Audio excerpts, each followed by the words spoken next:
오늘은 도시계획과 지역개발 단원에 대해서 공부하겠습니다.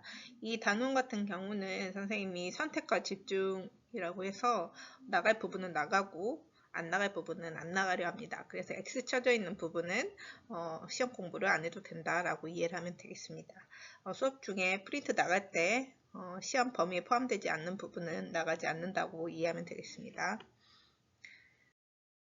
도시 계획에 의해서 진행되는 도시 재개발, 말 그대로 다시 개발을 한다는 거예요. 보통 낙후 지역을 다시 개발하는 경우가 많은데 이런 도시 재개발 방법은 크게 세 가지가 있습니다. 첫 번째, 철거 재개발은 말 그대로 기존에 있던 시설을 완전히 철거하고 새롭게 개발하는 거죠. 그래서 예를 들자면 달동네 이런 곳을 완전히 갈아엎어가지고 높은 아파트 단지를 만든다든지 높은 건물을 만든다든지 이런 게 대표적이라고 생각하면 됩니다. 근데 기존의 달동네에서 삐까번쩍한 이런 건물로 바뀌면은 훨씬 비싸게 짓는 거잖아요. 그렇기 때문에 원래 살던 사람들이 돈이 그렇게 많은 사람들이 아닌데 다시 입주하려면 그에 합당한 돈을 지불하고 들어가야 되는데 그게 쉽지 않은 거죠. 그리고 기존 그래서 원래 살던 주민, 원거주민의 낮은 재정착률, 다시 정착하기에는 쉽지가 않다. 그리고 자원도 많이 낭비되겠죠. 기존에 있던 거를 다 철거하다 보니까. 그다음에 두 번째, 보존 재개발은 역사 문화적으로 보존할 가치가 있는 지역은 환경 악화를 예방하고 유지 관리하는 방법을 보존 재개발이라고 하고요. 마지막 세 번째는 수복 재개발입니다. 수복은 기존 건물을 최대한 유지하는 수준에서 필요한 부분만 수리 개조해서 부족한 점을 보완하는 방법이라고 생각하면 됩니다. 그래서 도시 재개발의 유형은 다루지 않습니다. 그러면 이런 도시 재개발을 하면 긍정적, 부정적인 영향이 있겠죠. 도시 재개발하면 긍정적인 거는 쾌적하게 바뀌니까 쾌적한 도시 환경이 만들어지고 주민도 삶의 질이 향상이 될 수가 있겠죠. 하지만 부정적 영향도 있습니다. 재개발로 인구도 이제 늘어날 수 있는데 그만큼 공공시설이 확충되지 못하면 주민이 불편할 수밖에 없고, 그다음에 방금 그 재개발 종류, 도시 재개발 종류 방법 세 가지 중에서 주택 철거 재개발은 완전 다 철거한다고 했죠. 그러면은 다시 이제 들어오는데 주거 비용이 증가하다 보니까 원래 살던 주민의 재정착률이 낮아서 기존 공동체 해체 문제가 발생하죠. 원래 우리 주민이었는데 다시 재개발로 바뀌고 나서는 돈이 없어가지고 거기로 들어올 수가 없어서 다른 지역으로 떠날 수밖에 없다 보니까 원래 주민이었던 마을 주민들끼리 결속력이 강했던 지역도 떠나는 사람들이 생기면 그런 기존 공동체가 해체되는 문제가 발생할 수 있겠죠. 그리고 자영업자 또한 기존 상권 해체하면서 변화가 생길 수 있고, 젠트리피케이션으로 갈등이 발생한다라고 돼 있는데, 우리 사회 문제 중에 뉴스에서 종종 젠트리피케이션이라는 용어를 들을 수가 있어요. 이게 뭐냐면 한번 용어부터 정리해 볼게요. 낙후된 지역을 재개발합니다. 근데 이후 대규모 자본이 유입되면서 원고주민이 다른 지역으로 빠져나가는 현상. 이거 쉽게 한번 설명해 줄게요. 우리 그 관광지 중에서 무슨 길, 뭐 황리단길, 무슨 길 이런 게 있잖아요. 이런 길이 어떻게 생긴 거냐면 거기 가보면 뭐 예쁜 골목들도 있고 뭐 예쁜 카페도 있고 막 이런 거 많이 봤을 거야. 그래서 이렇게 MZ들이 많이 가는 이런 무슨 땡땡길 이런 거 들어봤을 건데요. 원래 여기에는 그냥 사람들이 살고 있었어. 근데 여기에 무슨 카페 거리가 생깁니다. 카페 거리들이 생겨요. 그러면 핫플이 되는 거지, 핫플. 그러면 원래 기존에 여기서 장사하던 사람들 있을 거 아니야. 월세가 10만 원이었어. 근데 여기 핫플이 되면 사람들이 많이 몰리다 보니까 집주인들이 그 가게 주인들이 월세를 올리겠죠. 그래서 갑자기 50만 원이 되는 거예요.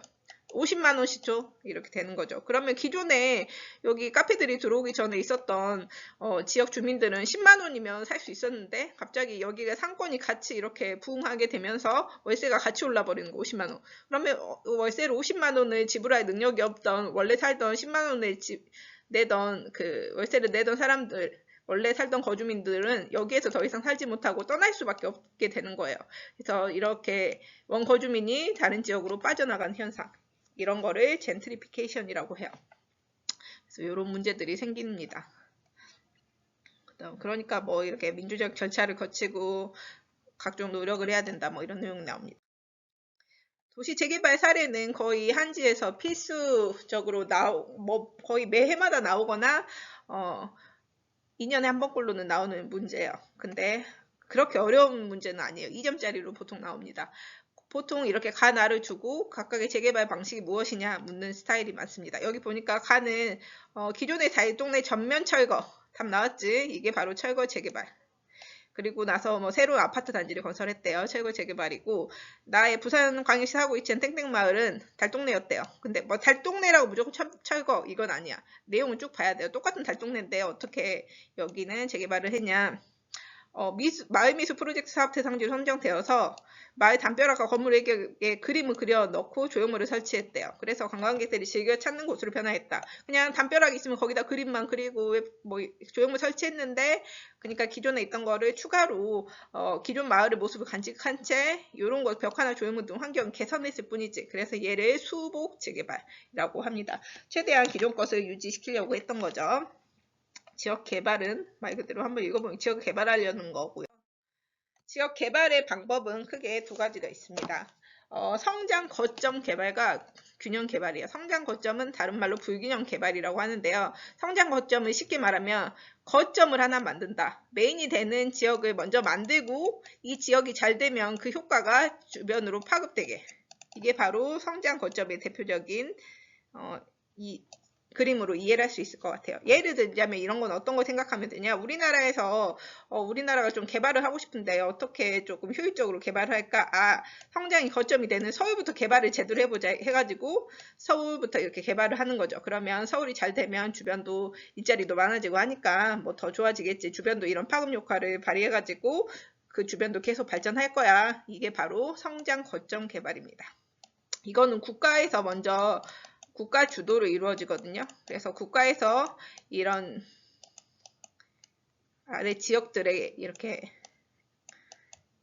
국가에서 실시해가지고 이런 지역으로 파급이 될 수 있게 진행을 합니다. 그래서 국가에서 정하는 거예요, 보통. 그래서 어떻게 보냐, 하향식 개발, 국가에서 아래 지역으로 개발을 어떻게 해라 이렇게 진행을 한다고 해서 하향식이고요. 반면에 균형 개발은 특정 지역을 선정하는 게 아니고 이 지역이 낙후됐으니까 이 지역도 개발시키고 이 지역도 개발시키고 이 지역도 개발. 우리 지역 조금 뭐가 부족해 하면 오케이 그럼 이거 개발할게요. 그렇게 요청을 하거나 하면은 이런 식으로 개발을 균형적으로 하는 거예요. 근데 어디에서 이번엔 요청하냐? 지역에서 우리 이런 거 필요해요 한 다음에 국가에 요청을 하는 거예요. 그래서 상향식, 아래에서 위로 향한다 해서 상향식 개발입니다. 보통 성장 거점과 균형 개발은 채택 국가는 돈이 좀 적다 그러면 먼저 메인을 개발시켜서 이게 파급 효과를 누리게 하는 게 좋겠죠. 그래서 개발도상국들은 성장 거점 개발을 주로 합니다. 메인이 되는 지역을 먼저 개발을 해요. 반면에 균형 개발 같은 경우는 선진국은 어느 정도 경제적으로 안정돼 있으니까 어느 지역이나 도와줄 수가 있죠. 그래서 선진국에서는 균형적으로 개발하려고 합니다. 그래서 개발 방법은 성장 거점은 투자 효과가 큰 지역을 선정해서 집중 투자, 이게 투자한 다음에 파급되도록, 반면에 균형 개발은 낙후된 지역에 투자를 합니다. 그래서 이건 뭐야? 성장 거점은 효율성. 여기가 잘 되면 나머지도 잘 돼서 효율성이 극대화될 수 있는 거잖아. 그래서 효율성을 추구하고요. 균형 개발은 이 지역도 다 개발을 시켜줄게 형평성을 되게 중시합니다. 그래서 성장 거점은 효율적 투자가 가능한 반면에 균형 개발 같은 경우엔 지역 간에 균형적으로 성장할 수 있고 우리 지역 주민들이 이거 불편해요 하면은 이거를 요구사항들을 요청하는 거다 보니까 지역 주민의 의사결정을 존중합니다. 근데 문제가 있어요. 문제는 우리는 성장 거점은 파급 효과를 노렸어. 근데 우리 지금 서울만 보더라도 어때? 서울이 잘 되면 다른 지역도 발전할 거야 라고 생각했는데 오히려 모든 사람들이 다 서울을 향해서 들어오고 있죠. 여전히. 그래서 서울 집값 비싸고 교통 혼잡하고 뭐 등등 환경 문제 있고 뭐 등등등 문제가 커졌죠. 역류효과입니다. 바로 역행해 버렸다는 거야. 오히려 주변 지역에서 성장 거점 지역으로 더 집중돼서 주변 지역은 계속 발전이 저해되는 효과. 이런 게 생길 수도 있다. 성장 거점을 추구한 거는 파급 효과였는데 오히려 역류 효과가 커질 수도 있다는 거. 그다음에 국가에서 주도로 해가지고 하다 보니까 지역 주민의 참여도가 낮다는 거. 그다음에 균형 개발은 여러 지역을 균형적으로 하다 보니까 효율성이 낮고 지역 이기주의, 우리 지역도 해주세요. 우리 지역은 이거 더 해주세요. 우리 지역 뭐 이거 더 해주세요. 뭐 이런 식으로 지역 이기주의가 초래될 수 있다. 그럼 우리나라 국토 개발은 어떠냐? 지금 약 5차 5차 계획까지, 개발 계획까지 계획을 세웠는데요.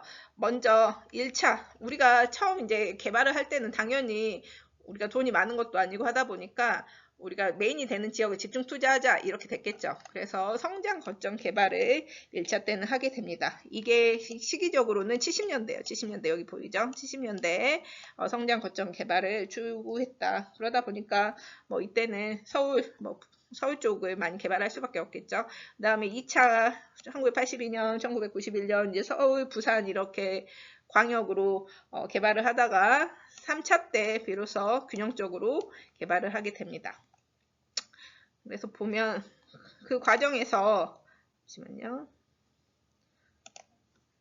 혁신도시가 2006년부터 2020년 4차 종합계획 1차 수정 그 시기에 세종시도 이때 생겼죠. 2012년 출범했고 그 외에 혁신도시 같은 경우도 이때 만들게 됩니다. 혁신도시는 뭐였냐면 수도권에 너무 인구가 집중하다 보니까 수도권에 집중된 공공기관을 지방으로 이전시켜서 그러면 공공기관이 이전하면 사람들도 같이 거기로 분산이 되겠죠. 그래서 이런 혁신도시들이 생기게 됩니다.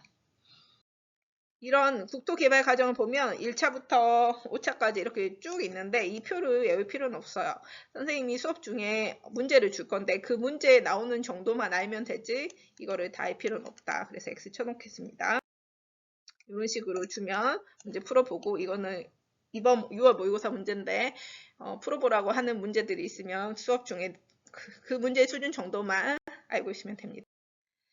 다음 국토 개발에 따른 공간 및 환경 불평등인데요. 여기에서도 다 안 다루고 공간 불평등, 환경 불평등 다루지 않는데 그냥 이 정도만 한번 볼까 해서 이것만 살렸습니다. 권역별로 지역 내 총생산 비율 변화. 즉 총생산이 지역 내 총생산을 많이 한다는 건 그만큼 경제적으로 조금 더 좋다. 경제적으로 좀 발전돼 있다라고 생각을 하면 돼요. 그럼 당연히 권역으로 따졌을 때는 수도권이 1등이겠지. 그 다음으로는 영남권, 부산 쪽. 그 다음에 우리 쪽 충청권, 그 다음이 호남, 강원, 제주권 정도로 제주권으로 이렇게 순위가 돼 있다. 그래서 우리가 그냥 생각했을 때도 수도권이 제일 경제적으로는 그래도 발전돼 있지 이런 느낌이 있잖아. 그 순위라고 생각하면 될 것 같아.